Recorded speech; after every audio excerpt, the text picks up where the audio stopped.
खरं म्हणजे जिल्हा बँक ही शेतकऱ्यांची बँक आहे आणि ज्या बँकेवर शेतकऱ्यांचा अधिकार आहे आर्थिक सक्षम होण्यासाठी त्या शेतकऱ्यांवर खऱ्या अर्थानं अन्याय झालेला आहे आणि शेतकऱ्यांना कर्ज देण्यासाठी त्या ठिकाणी त्या बच्चूभाऊंनी सांगितलं, प्रतापभाऊंनी सांगितलं की त्या ठिकाणी त्या तालुक्यामध्ये त्यांना उपोषण करावं लागलं आणि उपोषण केल्यानंतर त्यांना कर्ज मिळालं.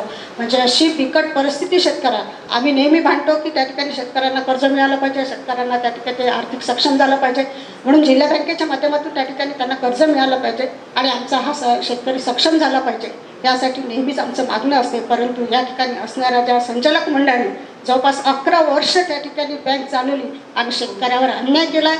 खऱ्या अर्थानं ऑडिट हे खऱ्या अर्थानं बँकेचा आरसा असतो आणि त्या आरशामध्ये स्पष्ट दिसते. आज ऑडिटमध्ये जे काही ऑब्जेक्शन नाबार्डचे असेल, या ठिकाणी असणाऱ्या गव्हर्नमेंटचं ऑडिट असेल, यामध्ये इतके ऑब्जेक्शन आहे की सगळं ही बँक ही भ्रष्टाचारानं भरलेली आहे आणि हा काही लपणारा नाही आहे. कारण शेवटी ही बँक ही शेतकऱ्यांची बँक आहे आणि हा भ्रष्टाचार आज न उद्या बाहेर निघणारच आहे, चौकशा होणारच आहे, चौकशा लागलेल्या आहे. म्हणून या ठिकाणी मी आपल्याला सांगू इच्छिते की ही शेतकऱ्यांची बँक शेतकऱ्यांसाठी राहिली पाहिजे.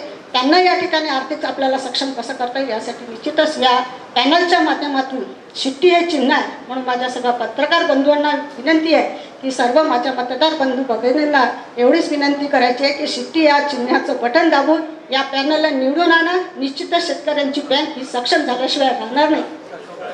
शिक्का मारायचा आहे, बटन दाबायची नाही आहे. कारण सहकार क्षेत्र आहे म्हणून शिट्टी याच्यावर शिक्का मारून जास्तीत जास्त या ठिकाणी या पॅनलला विजयी करावा अशी सर्व मतदार बंधू भगिनींना आपल्या वाटेतून विनंती.